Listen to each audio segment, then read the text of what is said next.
This past couple of weeks, we've been focusing on church away from church. It's kind of been the theme here, dealt with wives and husbands and children, but there's one other group that we're going to include here, and that's Christ in the workplace. Actually, they say, and it's actually when you realize that it's true that if you're in the workforce, other than your family, that's probably the group that you spend the most time with. And so they see you under pressure, they see you when you get stressed, they see what you do, they hear what you say when you get angry.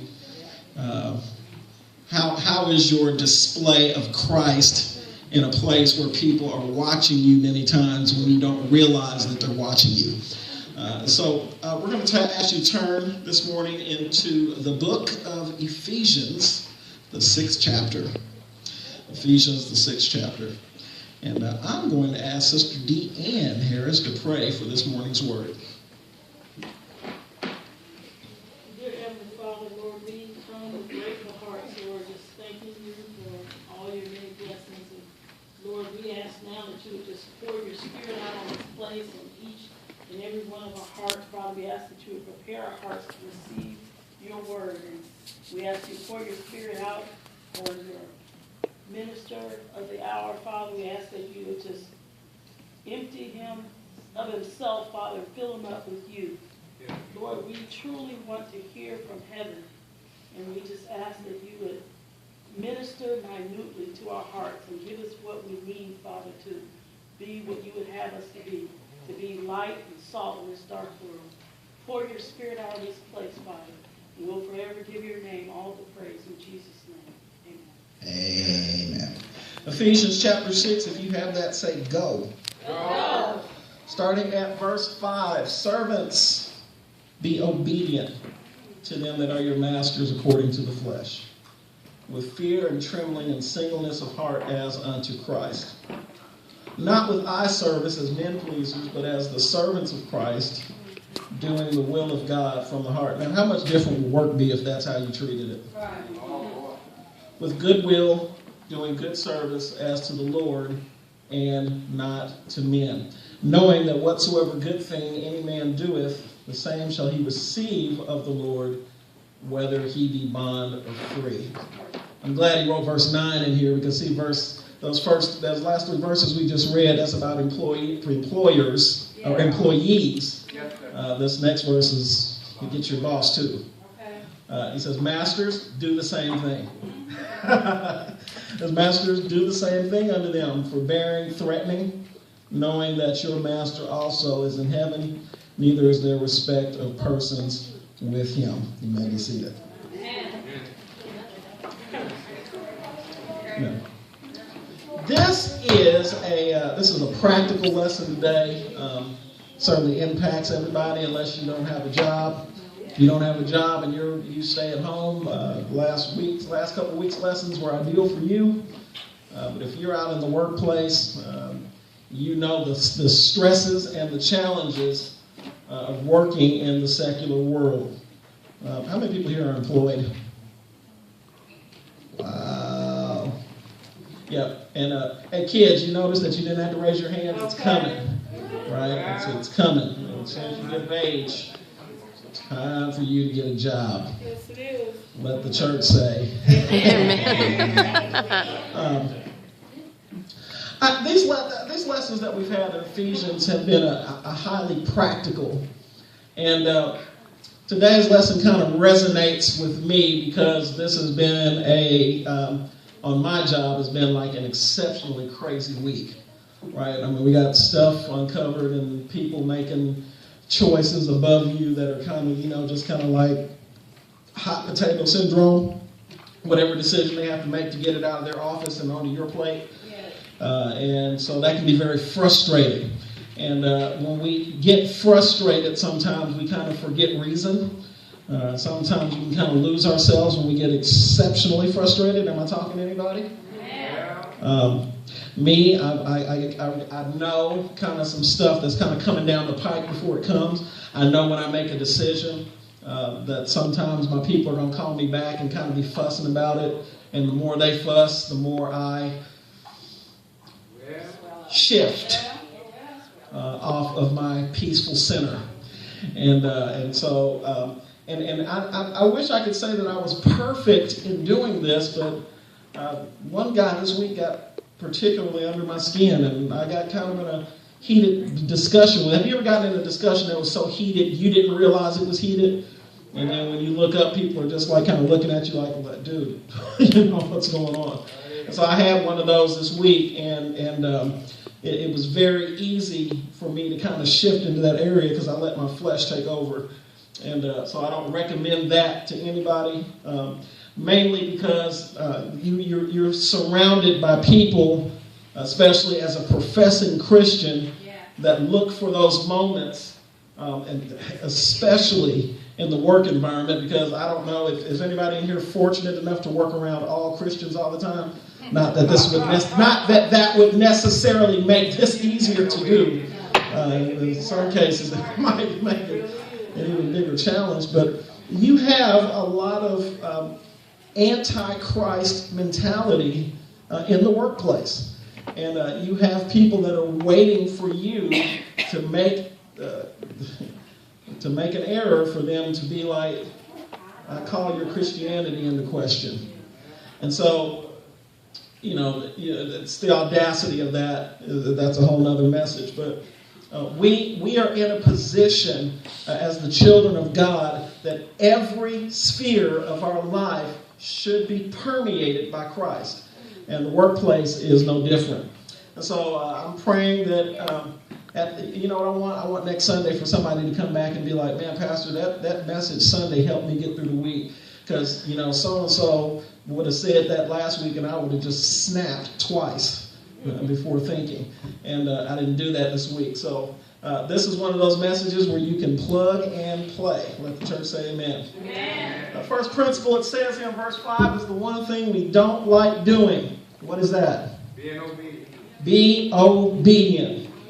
And we don't generally have a problem being obedient when we agree. That's not usually where the challenge is. If somebody tells you something that you agree with and you're all on board with, that's cool. But how many people have been in a situation or a circumstance where your boss told you something that you thought was just crazy? I'm tidying that because my boss is on Facebook, so he might hear this message and I'll hear about it Monday. But if your boss tells you to do something that's crazy and you're just like, well, I think it should be done in a different way, and he disagrees with you and he says, I want you to do it this way, what do you do? If you want to get paid. There you go. Well, now let me mention this though. It's not always the threat of getting fired. Right. Some people do enough not to get fired. Right? I mean, and that's their whole mentality. I'm doing enough to get paid. I'm doing enough not to get fired. Okay? And what I'm grateful for is that this particular passage, Paul deals with the heart of the worker, not just the type of job that you do. Right. If your heart is not in a thing, you will have a subpar performance. You may not think it so, but when your heart is just detached, when you are distant, when you don't want to be there, and it shows that you don't want to be there, your attitude is as important as the job that you do. All right? And so he says here in verse 5, he says, be obedient to them that are your masters according to the flesh. Now, I had a friend of mine, he kind of got into this period of melancholiness, and he just soured on the job, just completely soured. So he says, but he needs to get paid, so he still shows up, and all of a sudden he became so difficult to deal with. He wouldn't do anything extra. Anything you asked him to do, he would fight back and push back. He would come and he would have Christian music blaring out of the back of his truck when he would back it up in. And everybody got to a point where they hated working with him because he was more difficult to work with than some of the people who don't even know Christ. Now, I pray that no one in this room is that way. That as soon as you clock in, it's stank attitude until you clock out. Anybody, you don't have to tell on yourself, but I've been there, and I've been like, and I just shut down, and I get sullen. I don't want nobody talking to me, and I ain't gonna talk to nobody else. Now, I kept up my performance reasonably so, but my attitude was so terrible. Now, I'm mentioning all of this because how you carry yourself, especially in those settings when people are just working around you and observing you even when you don't know it, some of us kill our witness when we go to work. Yeah. Amen.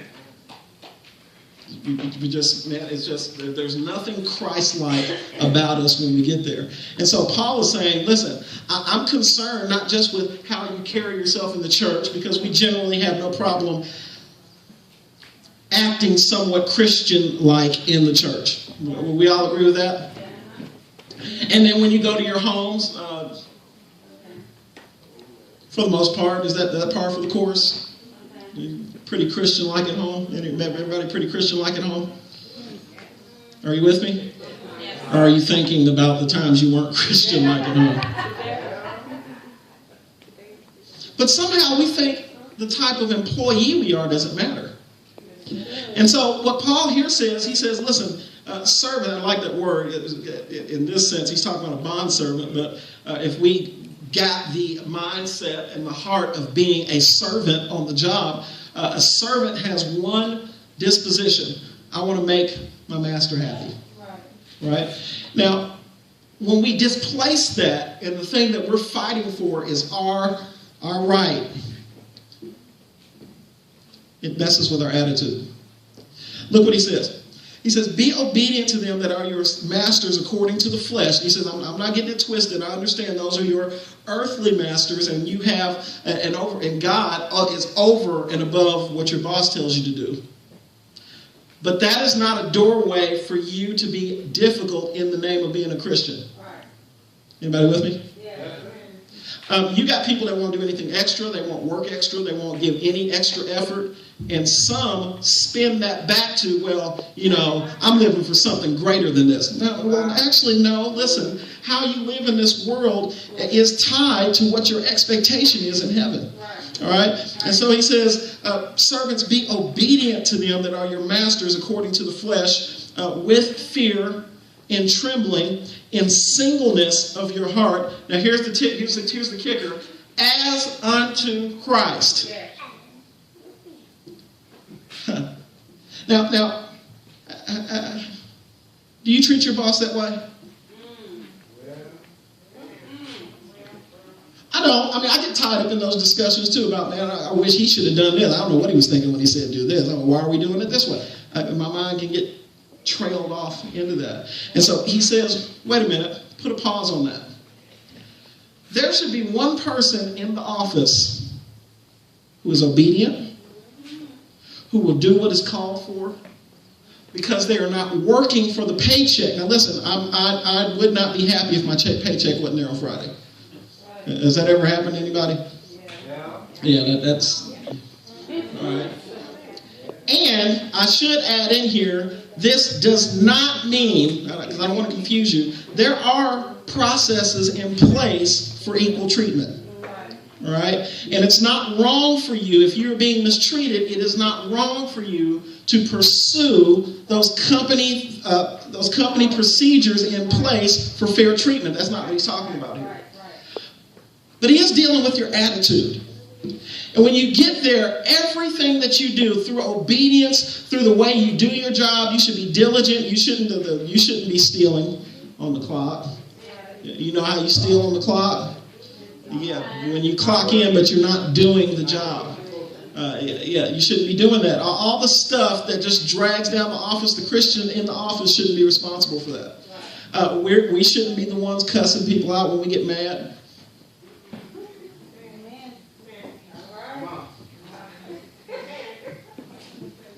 We shouldn't be the opposing force in the office that nobody likes dealing with. He says, operate in the office as you were doing it for Jesus Christ. Everybody's got that? Say, for Jesus Christ. For Jesus Christ. I like what he says here in verse 6. Not with eye service. What do you think he means there? When they watch you. When they watching you. Because everybody does right when the right eyes are on you. Hey, a drug dealer is clean when the cops are present. Hey, are you lead-footed? Yeah, you lose your lead foot if a police officer is behind you. Everybody's a Christian in church because, Sister G, I want you to see me like Reverend Harris. But the sad thing is, some of us buy, and listen, I want to mention here, these are not work principles. These are life principles that show themselves at work.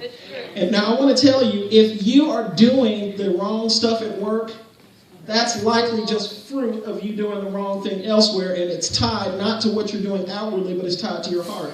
Right? And so these are heart principles. It's important. This is integrity here is what it's talking about. It's important for me to do right because it's right to do. Are you with me? Yes, sir. Okay. Jay Anna. Does your behavior change when the teacher comes in the room? Yes. Oh, you can be real.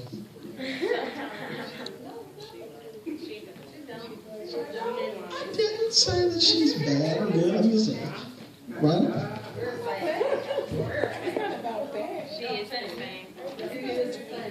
Okay, well, that's good. But for some people, they only do right when the right set of eyes are on them. Let me tell you this. There's a lot of people in church who don't have integrity. That's right. That's right. Are you with me? Yes, sir. If your behavior is different in the dark than it is in the light, that's an integrity issue. Yes, it is. Right? And so if you are, here's a big one. Here's a big one. And actually,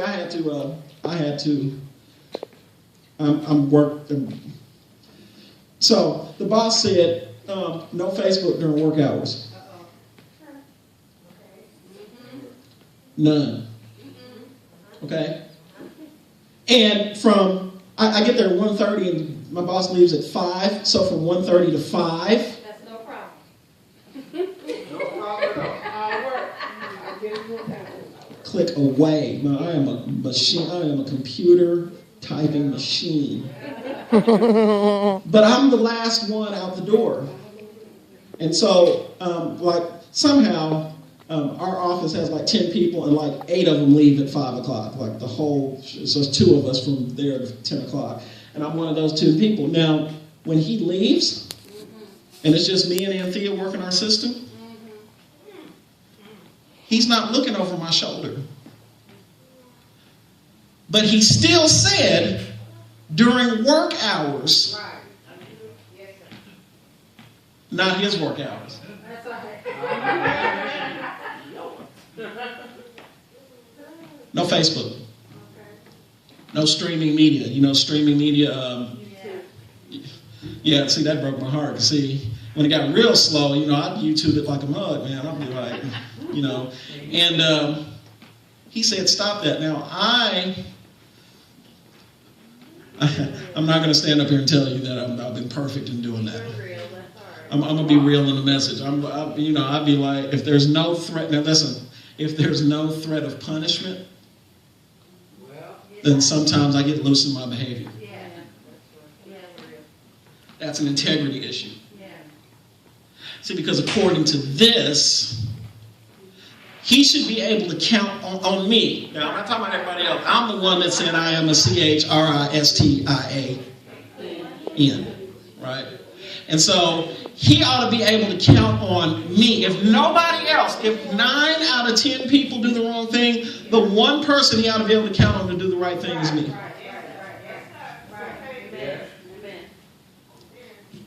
So if you see me signed on, you can send me that message back in my chat and be like, Pastor Harris, you just said on Sunday.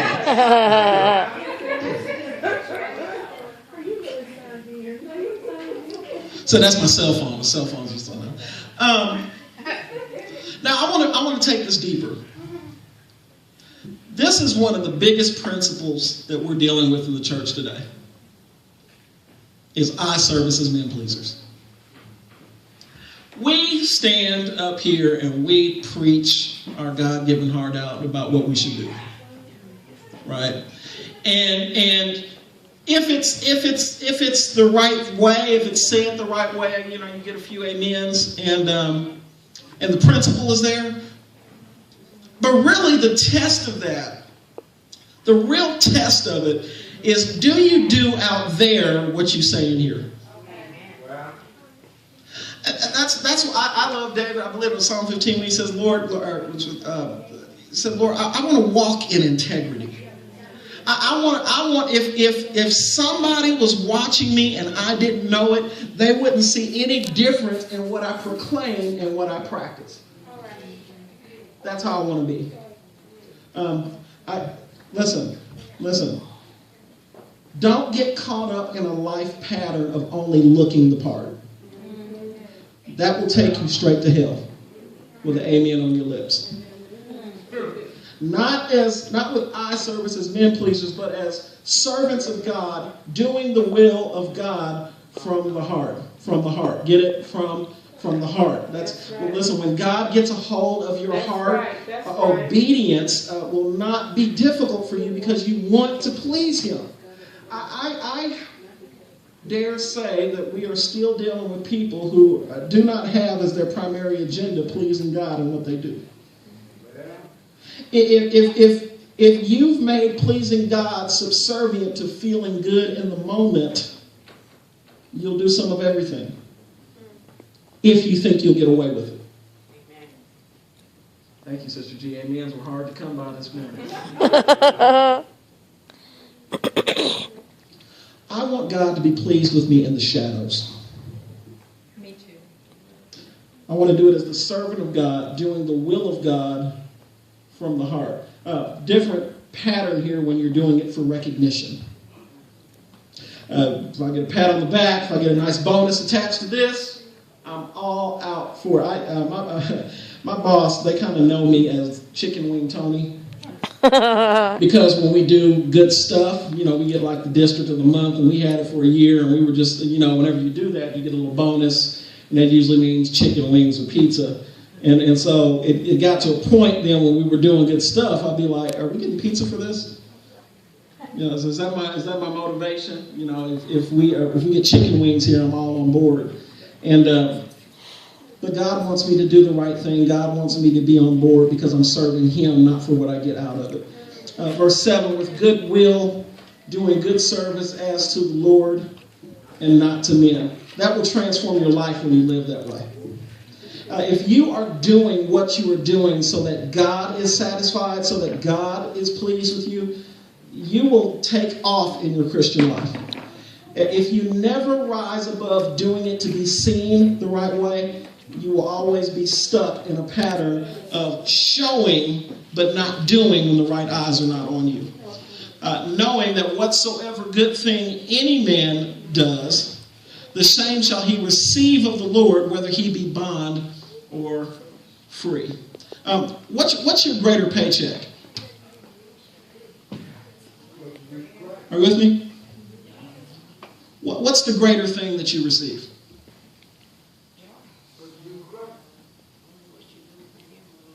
Although what you do for Him last, I hear you, Brother May.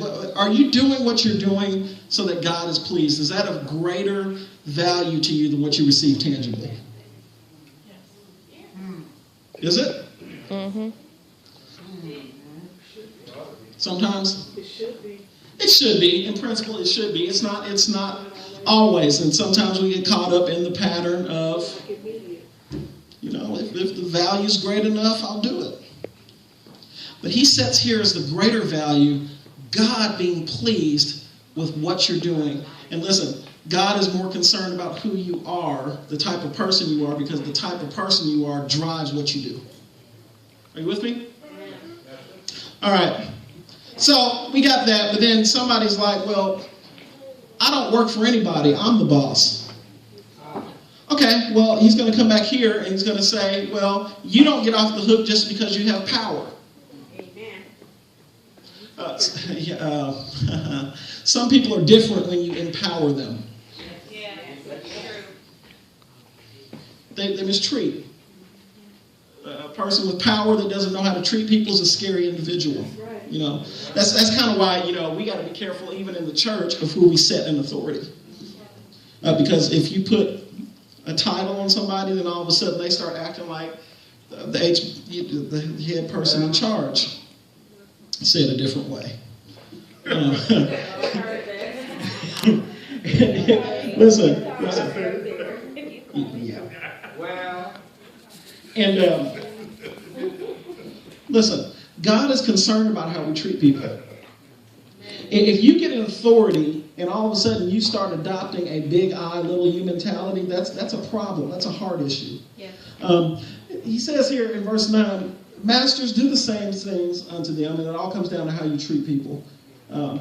If you are as a matter of fact, Dr. Tony Evans was talking, actually he was doing a message on church discipline, and he actually made mention of a guy in their church who they knew was doing unfair business practices.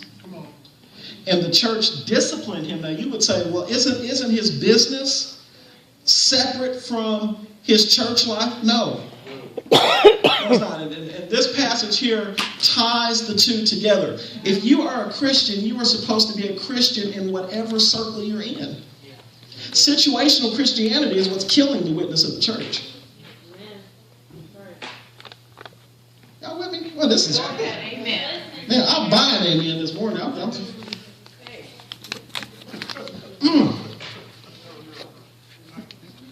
But people get power and they start looking down on people. They start stepping on people. You have to be careful of misplaced ambition. If you start stepping on people to try to get to the top, God is displeased with that. In the Christian economy, you don't mistreat people to get to the top. Humility is the way up. Yeah. If you humble yourself, He will exalt you in due time. But some of the biggest dogs I've ever had to deal with was professing Christians in the workplace. I know that's They'll email you behind your email. Anybody got any email tattletellers in your office? Man. You know, I thought I was done with snitches when I got older.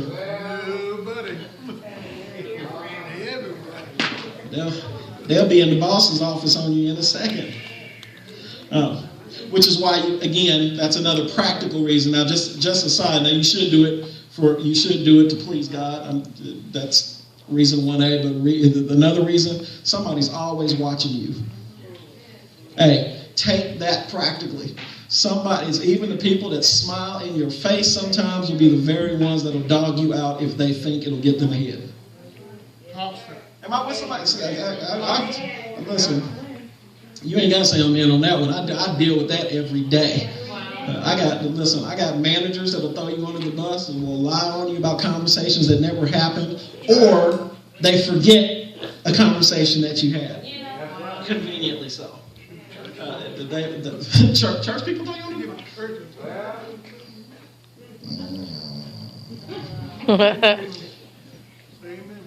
Masters, do the same thing unto them, forbearing, threatening. You see that? That's not the way to get your point across, right? The Bible never really makes room for you to be a tyrannical overlord in any position. No. Pastors do that. Yeah. Yep. Hey, the way to get you to obey is not a bullwhip from the pastor's office. Amen. Now, I could be that way. No, I couldn't. That's not in there. You know, I don't even have a really mean face I can pull out of the drawer. I'd be even with my kids sometimes. I kind of give that mad look, and I'd be like, kind of bite my lips so I don't, crack a smile. I don't really have that on me. But he's saying the way to get your point across, the way that you operate, the way that you function in those settings, is not to threaten people, right? Now, get this, and this has kind of been a practice in the church for years. You can threaten people with punishment. The only thing that produces is conformity. That's right. Yeah. And so I can dog you, I can beat you over the head, I can browbeat you, I can bullwhip you, and I can get you to do enough to get me off your back. That will not touch your heart. That's right. And that's where God wants to get. Obedience becomes different when it is produced not out of fear, but out of love. Amen.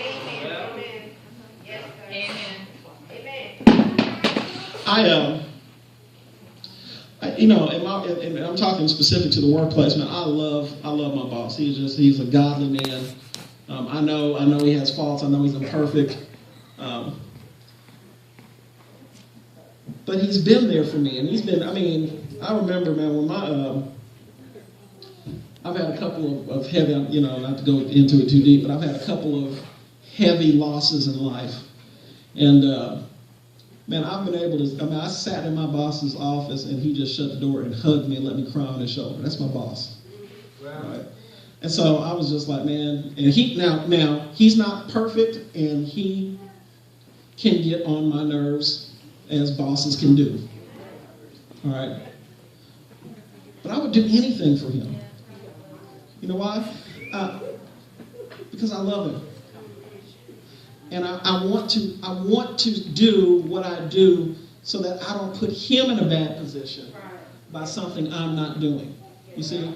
And so I'm not trying to hem him up. There's a lot of people in the office that will try to hem him up and to try to get, I always get bothered by people who feel they have to jump above your head and not follow the chain of command you work with anybody like that? I always have problems with people like that because they're always trying to get somebody fired. Right? And listen, I pray that we as Christians are never that type of individual in the office. He says, hey, you ought to be a servant among them. A servant does not fight for his own interest all the time, that he's only focused on himself. Some of us have a selfie mentality that we've never escaped from.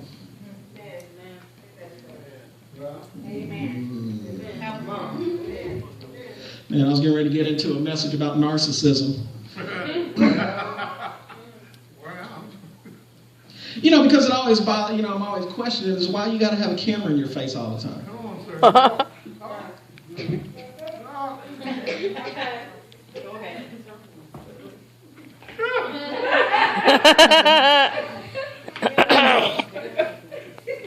But we don't. But we laugh about it, but we don't tie it to a deeper spiritual thing. Right. See? Some of us have never lived for anything other than self. And it shows in every area of your life. See, and you have to be selfless to do this message, man, because it's just like, man, it just sinks down on you sometimes to just be like, man, I'm sick of all this. And you lose the servant's mentality at that point, and then you just all out just for yourself. You can't do that. You can't live that way. The Christian life is to be lived selflessly. Yes. Well, and you tell people that, and then sometimes they're like, well, I'm not doing that. I'm not going to do it. I refuse. It's rebellion. It seeps in. I'm going to have it. I'm going to have my way, and that manifests.